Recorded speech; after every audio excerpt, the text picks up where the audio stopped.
பள்ளிநகரம் வீரப்ப அய்யனார் கோவில் செல்லும் சாலையில் திடீரென காலி குடங்களோடு சாலை மறியலில் ஈடுபட்ட பொதுமக்கள். அரை மணி நேரத்திற்கு மேலாக மறியல் போராட்டம் நடைபெற்றதால் இப்பகுதியில் வந்த வாகனங்கள் அனைத்தும் திருப்பிவிடப்பட்டது. தேனி அருகே அல்லிநகரம் 5ஆம் வார்டு மெயின் தெரு இளங்கோ தெருவில் நகராட்சி நிர்வாகம் சார்பில் குடிநீர் சரியாக விநியோகிக்கப்படாததால் தேனி அல்லிநகரம் நகராட்சி நிர்வாகத்தை கண்டித்து காலி குடங்களோடு அல்லிநகரம் வீரப்ப அய்யனார் கோவில் செல்லும் சாலையில் இப்பகுதி மக்கள் 5ஆம் வார்டு கவுன்சிலர் கிருஷ்ணபிரபா ஐயப்பன் தலைமையில் 50க்கும் மேற்பட்டோர் தரையில் அமர்ந்து திடீரென சாலை மறியலில் ஈடுபட்டனர். சாலை மறியல் நடைபெறும் சம்பவம் அறிந்து சம்பவ இடத்திற்கு விரைந்து வந்து போலீசார் பேச்சுவார்த்தை நடத்தினர். போலீசாரின் பேச்சுவார்த்தைக்கு உடன்படாத மறியல் போராட்டக்காரர்கள் நகராட்சி நிர்வாகம் சார்பில் பேச்சுவார்த்தை நடத்த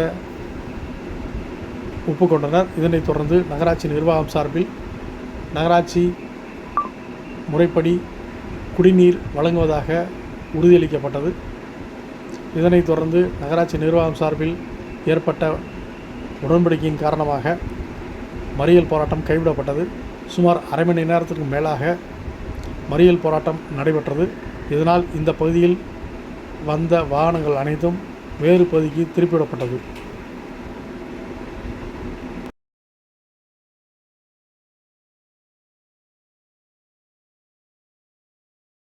வணக்கம், என்னோட பேர் கிருஷ்ணபிரபா ஐயப்பன். நான் இந்த 5ஆவது வார்டுக்கு நகர்மன்ற உறுப்பினராக இருக்கேன், தேனி அல்லிநகரம் நகராட்சி. இப்போ இந்த தெரு வந்து மட்டன் ஸ்டால் மெயின் தெரு இளங்கோ தெரு மக்கள் ஃபுல்லாக இங்கே தண்ணி இல்லாமல் உட்காந்துருக்கோம். கிட்டத்தட்ட 15-20 நாளைக்கு மேலே ஆகுது எங்களுக்கு தண்ணி, நல்ல தண்ணி வந்து. அதுவும் போக போர் தண்ணியும் ரிப்பேராக தான் இருக்குது, பைப்பும் ரிப்பேராக தான் இருக்குது. அதையும் ரெடி பண்ணி கொடுங்கன்னு நாங்கள் சொல்லியிருக்கோம். அதையும் இன்னும் யாரும் ரெடி பண்ணி தரல. எங்களுக்கு மாதத்தில் வந்து ஒரு நாள் விட்டு ஒரு நாள் முந்தி வந்து தண்ணி வந்துக்கிட்டே இருந்தது. அதனால் ஒன்றும் தெரியலை. இப்போ வந்து 4 நாளைக்கு ஒரு தடவை தான் தண்ணி வருது. 4 நாளைக்கு ஒரு தடவைன்றப்ப மாதத்துக்கு வந்து 7 நாள் தான் தண்ணியே வருது. அந்த 7 நாளும் கூட இவங்களுக்கு தண்ணி வந்து நிறைவேற வராமல் இருக்கிறதுனால இவங்க ரொம்ப கஷ்டப்படுறாங்க, ரொம்ப சங்கடமாக இருக்குது. தண்ணியே இல்லாமல் இருக்கும். எங்களுக்கு குடிதண்ணீர் கிடைக்கிறதுக்கு வழிவகை செய்யணும். அதுவும் போக இவங்க வந்து மாதத்துக்கு 7 நாள் தண்ணி விட்டுட்டு மாதத்துக்கு 30 நாளுக்குள்ள வரியை மட்டும் இவங்க எல்லாரும் வாங்கிக்கிறாங்க. வரி வாங்கலைன்னா உடனே குழாயையும் அடைச்சி விட்டுறாங்க, எல்லாம் செய்கிறாங்க.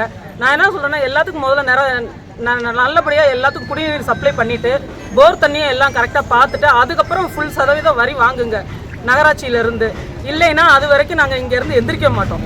எங்களுக்கு நல்ல தண்ணி கொடுக்குறதுக்கு ஏதாவது ஒரு வழி செய்யுங்க. அது வரைக்கும் நாங்கள் இங்கே தான் உட்காருவோம். போராடுவோம். நகராட்சியை கண்டித்து போராடுவோம்.